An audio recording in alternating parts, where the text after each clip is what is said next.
Mark సువార్త 3వ అధ్యాయము. సమాజ మందిరములో ఆయన మరలా ప్రవేశింపగా అక్కడ ఊచి చేయగలవాడు ఒకడుండెను. అచ్చటివారు ఆయన మీద నేరము మోపవలెనని ఉండి విశ్రాంతి దినమున వానిని స్వస్థపరచునేమో అని ఆయనను కనిపెట్టుచుండిరి.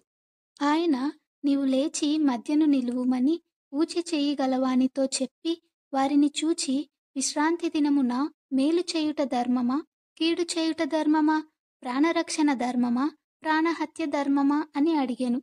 అందుకు వారు ఊరకుండిరి.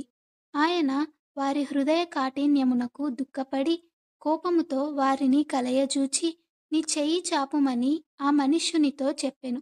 వాడు తన చెయ్యి చాపగా అది బాగుపడెను. పరిసయ్యులు వెలుపలికి పోయి వెంటనే హెరోదీయులతో కలుసుకొని ఆయననేలాగు సంహరింతుమా అని ఆయనకు విరోధముగా ఆలోచన చేసిరి. యేసు తన శిష్యులతో కూడా సముద్రమునొద్దకు వెళ్ళగా గలిలయ నుండి వచ్చిన గొప్ప జన సమూహము ఆయనను వెంబడించెను. మరియు ఆయన ఇన్ని గొప్ప కార్యములు చేయుచున్నాడని విని జనులు యూదయ నుండియు, యెరూషలేము నుండియు, ఇదుమయ నుండియు, యోర్దాను అవతల నుండియు, తూరు, సీదోను అనడి పట్టణ ప్రాంతముల నుండియు ఆయన యొద్దకు గుంపులు గుంపులుగా వచ్చిరి. జనులు గుంపు కూడగా చూచి వారు తనకు ఇరుకు కలిగింపకుండునట్లు చిన్న దోణ ఒకటి తనకు సిద్ధపరిచి ఉంచవలెనని ఆయన తన శిష్యులతో చెప్పెను. ఆయన అనేకులను స్వస్థపరిచెను గనుక రోగపీడితులైన వారందరూ ఆయనను ముట్టుకొనవలెనని ఆయన మీద పడుచుండిరి. అపవిత్రాత్మలు పట్టిన వారు ఆయనను చూడగానే ఆయన ఎదుట సాగిలపడి, నీవు దేవుని కుమారుడవని చెప్పుచు కేకలు వేసిరి. తన్ను ప్రసిద్ధి చెయ్యవద్దని ఆయన వారికి ఖండితముగా ఆజ్ఞాపించెను. ఆయన కొండెక్కి తనకిష్టమైన వారిని పిలువగా వారాయన యొద్దకు వచ్చిరి. వారు తనతో కూడా ఉండునట్లును దయ్యములను వెళ్ళగొట్టు అధికారము గలవారై సువార్త ప్రకటించుటకును వారిని పంపవలెనని ఆయన 12 మందిని నియమించెను.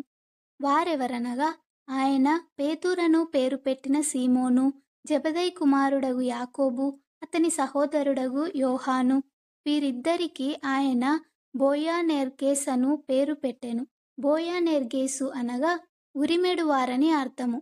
అంద్రెయ, ఫిలిప్పు, బర్తలోమయి, మత్తయి, తోమా, అల్ఫయి కుమారుడగు యాకోబు, తద్దయి, కనానీయుడైన సీమోను, ఆయనను అప్పగించిన ఇస్కరియోతు యూదా అనువారు.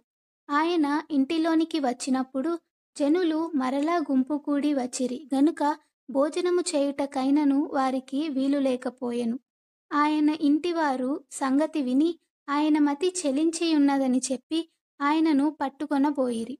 యెరూషలేము నుండి వచ్చిన శాస్త్రులు, ఇతడు బయల్జెబూలు పట్టినవాడై దయ్యముల అధిపతి చేత దయ్యములను వెళ్ళగొట్టుచున్నాడని చెప్పిరి.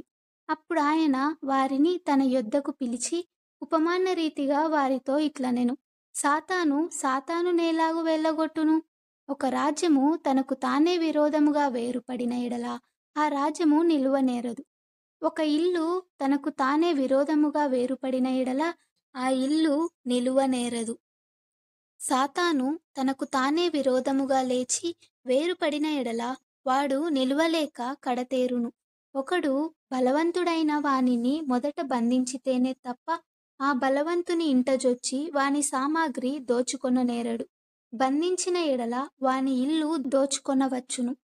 సమస్త పాపములను మనుష్యులు చేయు దూషణలన్నీయు వారికి క్షమింపబడును గాని పరిశుద్ధాత్మ విషయము దూషణ చేయువాడెప్పుడునూ క్షమాపణ పొందక నిత్య పాపము చేసిన వాడై ఉండునని మీతో నిశ్చయముగా చెప్పుచున్నానెను. ఎందుకనగా ఆయన అపవిత్రాత్మ పట్టిన వాడని వారు చెప్పిరి. ఆయన సహోదరులను తల్లియు వచ్చి వెలుపల నిలిచి ఆయనను పిలువనంపిరి. జనులు గుంపుగా ఆయన చుట్టూ కూర్చుండిరి.